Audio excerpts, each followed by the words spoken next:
Hi everybody, welcome back to my channel. I'm Cassidy the Card Slinger, and today will be the first of a set of videos that I'm starting to create, and they're going to be really geared towards folks like myself whose Rider-Waite tarot deck is an extension of their arm. And I'm speaking specifically to the Rider-Waite Smith original imagery rather than the clone decks. And I want to go through and discuss different decks and see how they read in comparison. If you're someone who really likes the Rider-Waite deck, has a lot of experience with it, and is, uses it as one of your staple decks. So the first deck that I'm going to do for my comparison is the Monstarot deck by Joanna Nelson. And this is the second edition deck that I backed on Kickstarter earlier this year. It is July 2020 at the moment. And yeah, we're going to just dive right into the cards and take a look at how they read in comparison to the Rider-Waite deck. And I just want to start by saying that this deck has completely rocked my world. When I did my initial little, mini interview of sort of how do I expect this deck to read, what should I know about working with you, it was very cheeky and gave me quite a strong message of really don't underestimate me. Because when I purchased this deck, it was more one that was a little more fun, lighthearted, a little more approachable, something that I could really read for anyone with, even maybe some younger people. So anyways, we'll get started here. So I'll just go through card by card and show you each of the images by comparison. And you can see they're really quite, I guess, what's the word, consistent with the symbolism from the Rider-Waite deck. So for that particular purpose, it does transform really quite easily. But you can see that, they're certainly, it's certainly not an absolute clone, but rather they did keep a lot of the original themes.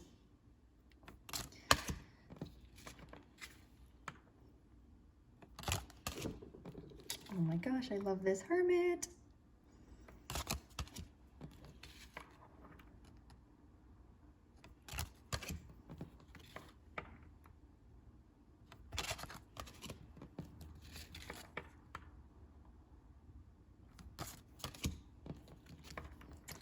And this one is very incredible. Given the times that we're in right now and the prevalence of face masks, that this is the image of the death card. So that's pretty darn cool.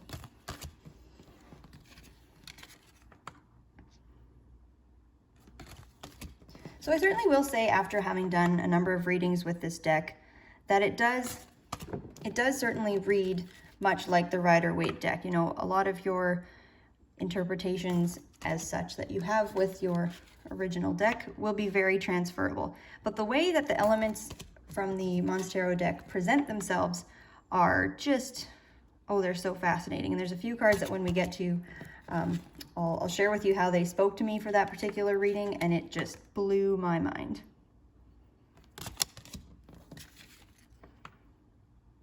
Another thing I'll point out is that there's a number of different types of monsters in the deck, and that's another really neat way of seeing how cards talk to each other. Like these little critters here show up in a number of different cards. So when you have two cards that have the same little creatures in them, they'll speak together really nicely.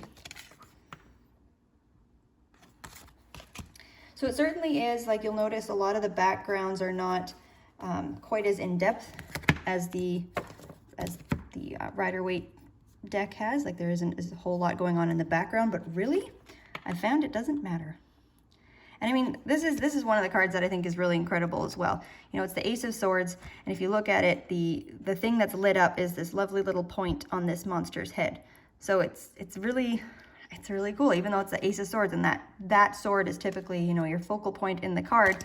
It's kind of pointing back to your own sword coming right out of the middle of your head.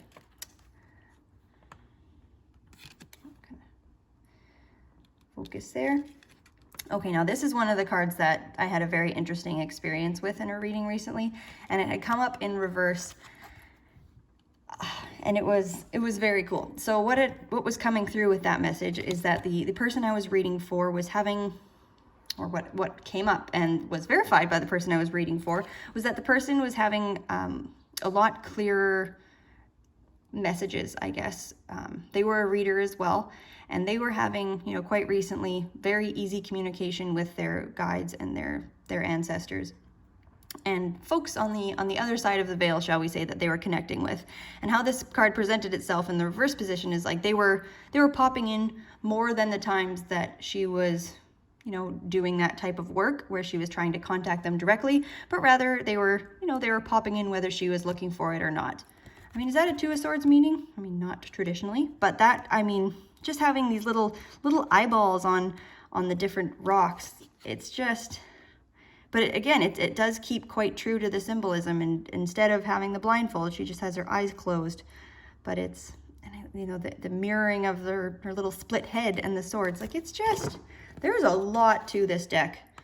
If you end up purchasing it, really don't underestimate it. It goes deep. This was another card that came up in a reading that was incredible, that it was so much more than just the broken heart, but the how you go about mending it, who you have to help you through that, and then this big puddle there. Oh, it's just, guys, I'm telling you, this deck has really exceeded my expectations.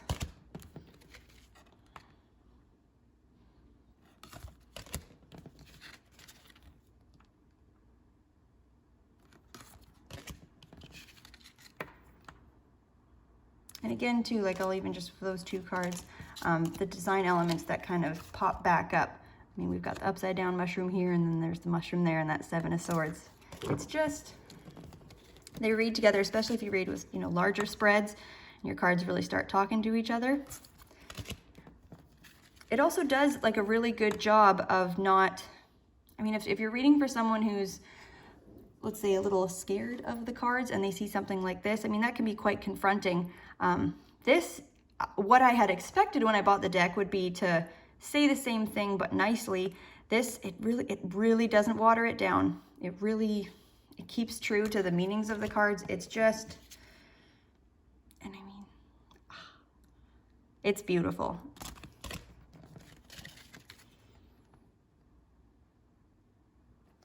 And you know, the main reason I am a Rider-Waite Smith devotee is largely because, you know, everything that can happen, every archetype, every aspect of life can be found somewhere in this deck. I find the Rider-Waite deck incredibly well-rounded, and I'm also seeing that incredibly well mirrored in this Monstarot deck. And I mean, look how cute this is. He's riding a bird, but that's a hummingbird. I mean, if you've ever seen a hummingbird, you know how flippin' fast their little wings move. I mean, it's just, the level of detail and understanding that went into this deck is incredible. Another reading I had with this card is, you know, it was came up in a relationship reading, and what was going on is that, you know, there's one partner and the other one feeling like they're having to balance on the tip of the sword around the other one. They just, they speak really, really beautifully.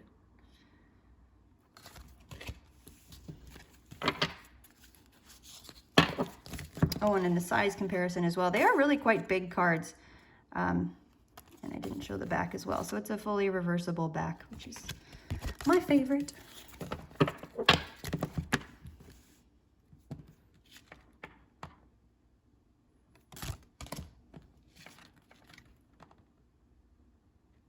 And I mean, even like they've kept the crossed flower, like it's very well thought out. It's simple, but it has a beautiful voice. Like I said, it goes deep. It doesn't, it's not a fluffy reader deck. It really isn't. It's incredible. And see, there's those little critters again.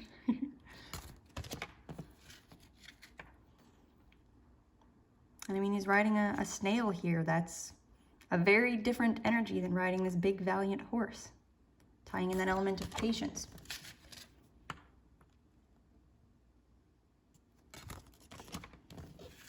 This really will be a deck that I spend some serious time with, and I will use this one a lot. I'm really impressed.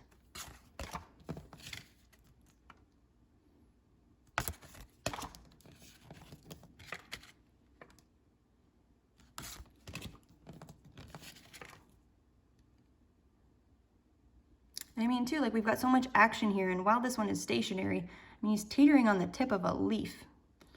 You know, the very similar elements tie in very interesting and unique ways in this deck. I mean, look at this.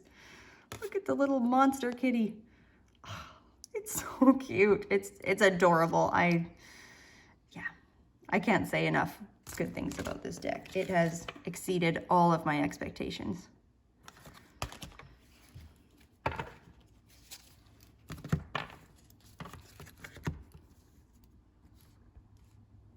Focus, here we go. I mean, even look at this. We've got the, it's fantastic.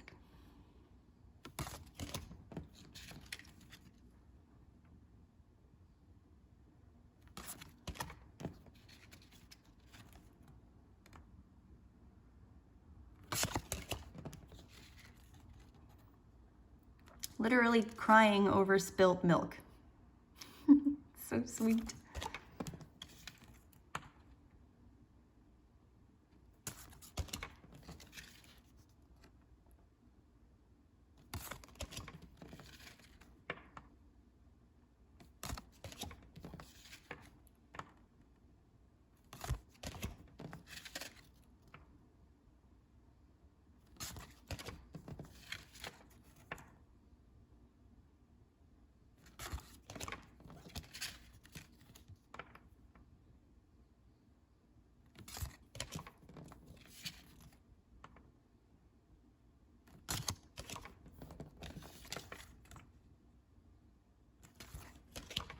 And last but not least, the coins.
And there is our comparison.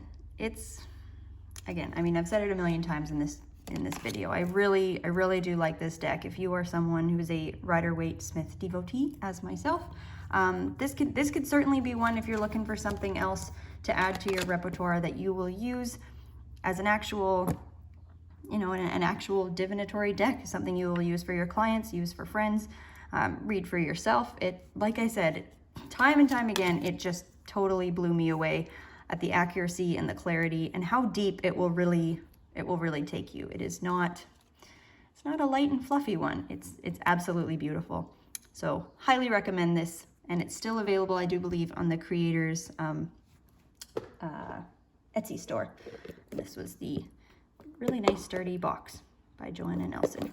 Stunning deck, amazing job. So excited to work with this one.